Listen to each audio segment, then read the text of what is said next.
Bonsoir. Ce matin-là, je traînais mes idées noires dans une enquête qui faisait tourner la tête à tout Français qui se respecte. L'affaire Brigitte, la femme à barbe. Une femme, un homme, un canular de comptoir, oui. Un ramassis drago monté en mayonnaise, grand n'importe quoi. Et j'allais le prouver. J'ai compris. Ainsi, en fin limier, je me suis plongé dans les catacombes du pouvoir. J'avais donc pris ma lampe et je ziotais en détail la photo officielle de notre guide suprême. Celle de 2017, celle qui est encore collée au mur de toutes les mairies. Le diable est dans les détails, que je me suis dit. Et j'ai pas été déçu.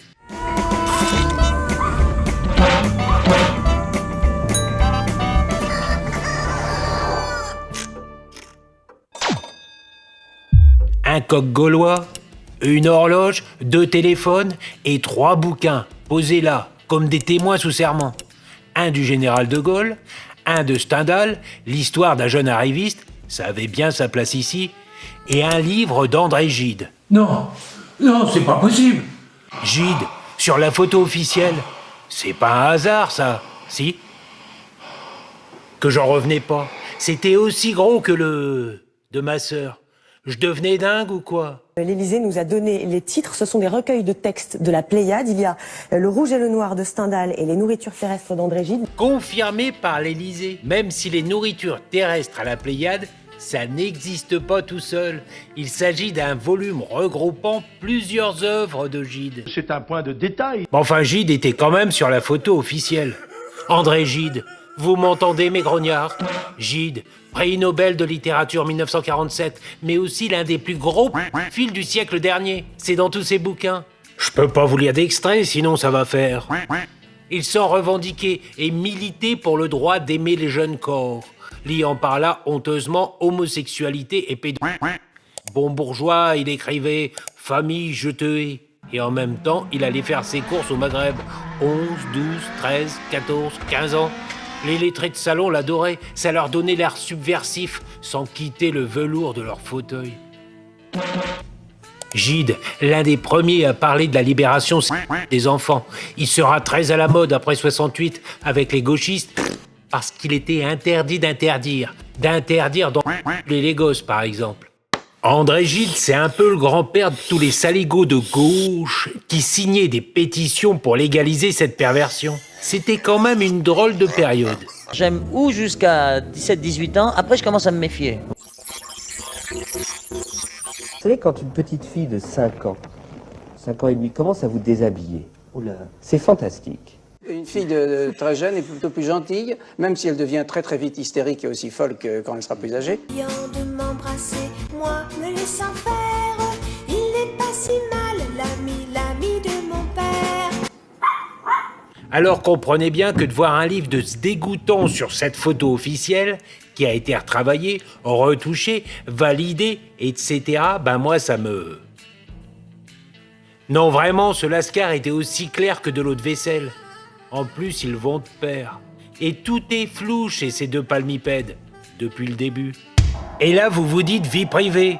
Et c'est là que vous êtes dans la gourance. Car à ce niveau de la pyramide, cachotterie rime avec chantage. Du genre, tu signes, tu payes, ou je balance à la presse. Alors... Inspecteur des finances, banquier d'affaires chez Rothschild, en 2014, il devient ministre de l'économie, dans un gouvernement socialiste. Moi, je suis socialiste, et je l'assume. C'est sa première élection en 2017, et... Merci du fond du cœur. Avec le soutien du pouvoir profond, des merdias et de la papesse de la presse people, Mimi Marchand, qui a fait des pieds et des mains pour caser le couple en couverture. On trouve ça mignon, 24 ans de différence d'âge. Mais déjà, une rumeur rôde autour de celui qu'on surnomme le Mozart de la finance. Il passerait ses nuits avec Mathieu Gallet, alors PDG de Radio France. Si dans les boucles de mail, on vous dit que j'ai une double vie avec Mathieu Gallet ou qui que ce soit d'autre, c'est mon hologramme qui soudain m'a échappé. Mais bon, il fait ce qu'il veut de son boule. Le principal, c'est que la France soit bien gouvernée. Château de sable que le vent aurait pu emporter. Mais cette rumeur, il va lui-même la nourrir en organisant lors de la fête de la musique 21 juin 2018 une soirée électro à l'Élysée. Place aux LGBT. Il y en a même un qui a sorti un t-shirt. Ok, mais était-ce l'endroit pour ce genre de fête? Ça fait pas sérieux. Et pendant que Brigitte s'amusait, notre président chéri serrait des mains. Derrière lui, ce qui est pas étonnant, Alexis Benalla. Benalla, chargé de mission pour sa protection. Benalla, un franc-maçon, un très très proche donc, qui a trempé dans pas mal d'affaires louches. Et qui sera bientôt une épine dans le pied de Micron. Puisqu'il a tabassé des manifestants le 1er mai 2018. L'affaire éclate en juillet et notre guide suprême monte sur ses grands chevaux pour défendre un gars qui n'est dans le fond qu'un garde du corps. Ils veulent un responsable, il est devant vous. Qu'ils viennent le chercher. Et ce responsable, il répond au peuple français. Encore une fois, c'est louche et vient encore s'ajouter son voyage en Guadeloupe. En septembre 2018. Et là, on découvre que le corps des Noirs, ça a l'air de les moustiller un peu. Beaucoup. Passionnément. Y a un truc où je débloque. Enfin, les goûts et les couleurs de notre banquier, c'était du pipi de chat, comparé à mon histoire de sur ce portrait. Mais que faire? En parler à ma voisine? Autant le publier dans le journal. C'était du lourd quand même, surtout que ça venait alimenter un autre ragot.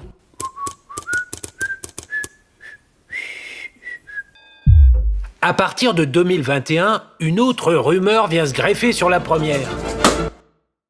Depuis qu'il est monté sur le trône, le gars nous a sorti sa douce comme première dame, façon série américaine. Sauf que chez nous, ce rôle-là, c'est pas dans le code civil. Pas élu, pas mandaté, mais elle nous coûte quand même 300 000 boules par an, la mémère. Et elle joue la princesse. Fait rénover à coups de millions l'Élysée, fait changer la vaisselle pour environ 500 000 euros. Alors forcément, on l'a vite rebaptisée Marie-Antoinette version 2.0. Trop dépensière et un brin trop présente dans les coulisses du pouvoir. Alors la différence d'âge, 24 ans, est devenue un sujet de rigolade. Ils se seraient rencontrés dans un cours de théâtre. Lui, 14 ans, et elle, 39. Mais leur relation aurait commencé plus tard. 14, 15, 16, 17, pas clair. Détournement de mineurs, abus d'autorité, ou encore soupçon de En même temps, comme dit ma sœur, on sait pas à quel âge ils ont commencé les parties de va-et-vient. Mais c'est quand même un peu spécial, non? Elle a plaqué son mari et ses 3 gosses pour se coller avec un gamin. Bon, à la fois s'il y avait de l'amour. Mais d'un coup nous est arrivé du lourd. L'affaire de la femme à barbe. De quoi se marrer, mais le murmure a gonflé. Pour certains, elle serait Jean-Michel Trogneux. Et ce dernier n'existerait pas. Et ce serait elle sur des photos avant de devenir femme. Alors on se penche sur les photos, on compare, on mesure les pieds, on regarde les photos en bikini, on fouille le passé. On en était même à douter de sa touffe de cheveux. Ce qui est sûr, c'est que moi j'en avais une petite. De preuve, sur l'étrangeté de ce couple. Gide quand même. Mais devais-je la sortir au grand jour? En même temps, si l'affaire de la femme à barbe souffrait d'obésité, c'est quand même un peu de leur faute. C'était devenu le jeu du cirque. Et le public en redemandait et rigolait de plus en plus fort. Au lieu d'en rire aussi, de tourner ça en dérision, de voir ça comme une bonne blague, venant du peuple, les voilà plus raides qu'un curé dans un bordel. Ils auraient dû, dès le début, éclaircir la tambouille, pousser le frère Jean-Michel sur les plateaux de TV, mine de rien, sortir une rafale de photos d'enfance, par exemple. Non, au lieu de ça, le couple a chapeauté une cérémonie d'ouverture de Jeux Olympiques un peu olé olé, où on trouvait des femmes à barbe, où on se moquait du catholicisme et où on vénérait le nu, ce qui fait que pas mal de pays ont coupé le direct. Étrange quand même, avec le cavalier de l'Apocalypse en triomphe, ce qui a remis dessous dans la machine à musique, évidemment. Puis leur défense est nulle, sont obligés de faire le spectacle à la télé, en parlant de transphobie. C'est pas le problème reste ce mensonge d'État qui peut mener au chantage.